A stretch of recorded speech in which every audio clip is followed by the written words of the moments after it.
Hello everybody, my name is Thomas Sautel, and this is my final project presentation on the 1976 Montreal Olympics project.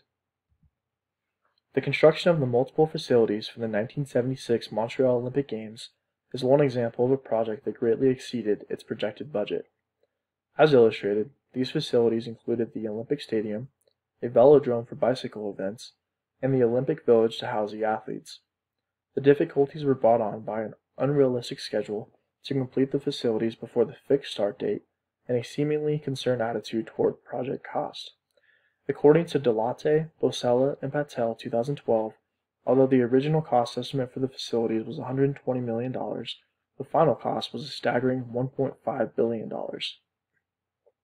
This presentation will analyze the case using the steps of a project management framework, identify key errors, and provide recommendations for how this project could have been handled differently.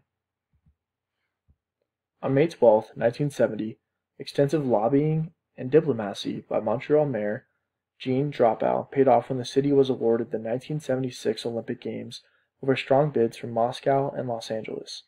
Although both competing cities provided financial guarantees, Dropout stated that the Games would cost a maximum of $124 million and that the history and reputation of Montreal would stand in place of the guarantee. This slide will take a look at summarizing the case using a project management framework. First, the outcomes of effective project management will be very different than the outcomes of ineffective project management.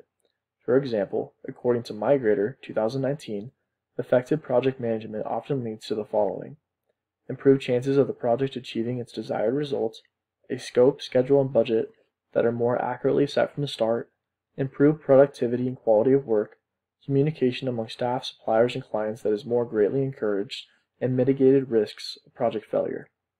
In contrast, poor project management can have a cascade effect throughout a project team and even an entire organization. According to Scott 2018, it can lead to a failed business strategy and ultimately the failure of an entire project. This, of course, is exactly what happened in the 1976 Montreal Olympics project. Next, there are 4 determinants to the success of any project. They include time, budget, performance, and client acceptance. This project failed to meet each of these aspects in some way. To achieve the 4 determinants of product success, it is of absolute importance that an effective product scope is developed. This is because the product scope is one of the first and most important steps in project management.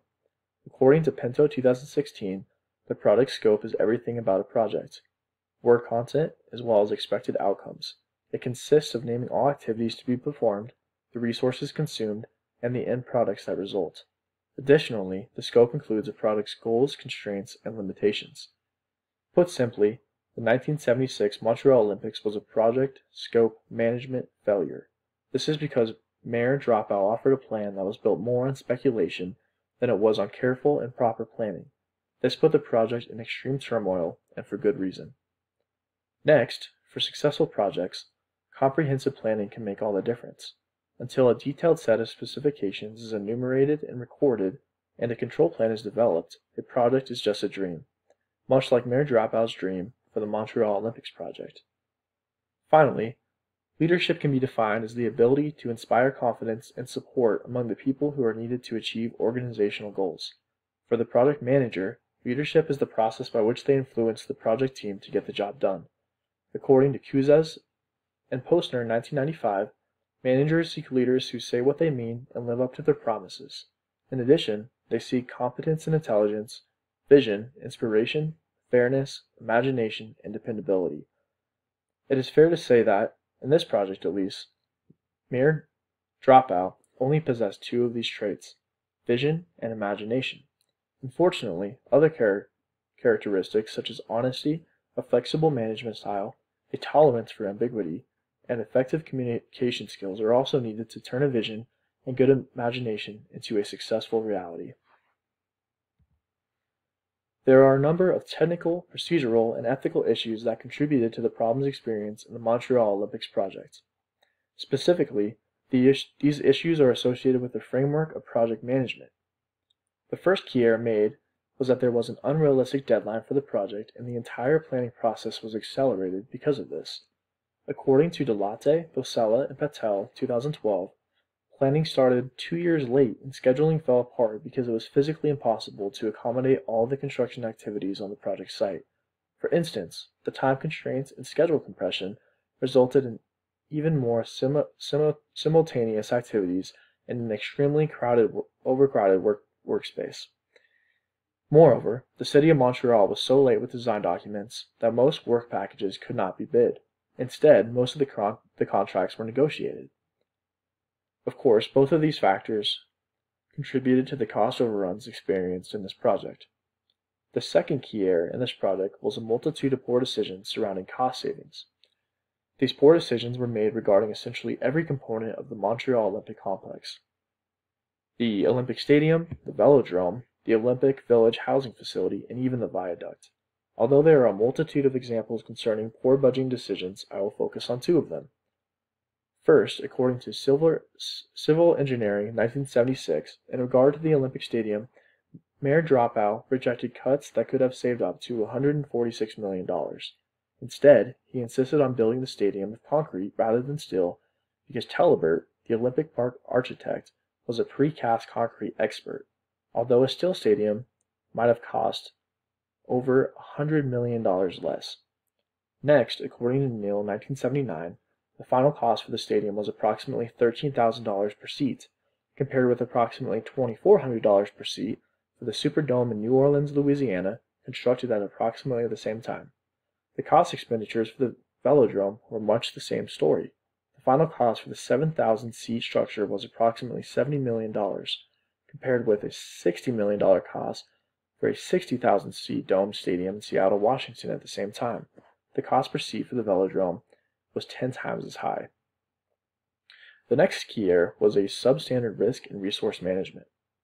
According to Pinto 2016, the difference between products that fail and those that are ultimately successful has nothing to do with the fact that one lacks problems the other has. The key lies in the plans that have been made to deal with problems once they arise. The quality of risk management in this project was insufficient, to say the least. This resulted in additional cost overruns and a number of problems that occurred during construction, including dangerous techniques which ultimately led to the deaths of 12 workers.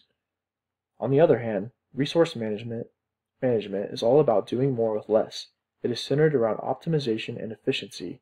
When you know what you need to make a product successful, you can effectively plan out the optimal way to use those resources. Sadly, this too was not the case in the planning and execution of the 1976 Montreal Olympics project. A final error associated with the Montreal Olympics is that Mayor Dropout was by no means an ethical leader.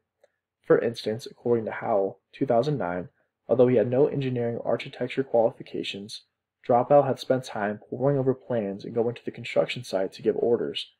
This confused the workers. Then, on December 13, 1974, Dropout sent a representative to a meeting to say that the stadium construction would cost substantially more. If Mayor Dropout would have been a more ethical leader, it is likely that this project wouldn't have resulted so negatively, simply because all of those would have collaborated more effectively and efficiently.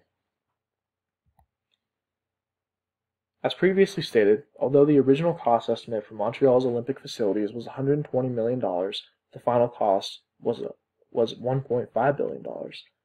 This was simply a result of the numerous errors involved in this project.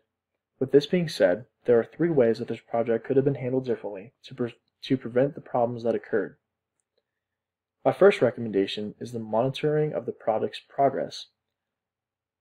This is because it is critical to monitor the progress of the project to ensure it does not get too far off the original plan. Once you steer away from your plan, it can be very difficult and sometimes impossible to get things back on track. Because of this, the project team should have determined the frequency of how often project activities were monitored. I would suggest that the project team should have thoroughly monitored the progress of the project after each deliverable was accomplished. Additionally, regular progress reports or weekly meetings should have been implemented to further monitor the project. This would have better kept the project on track and would have provided the project team feedback on how to attack it moving forward. The second way this project should have been handled differently is quite apparent: more intelligent budgeting decisions.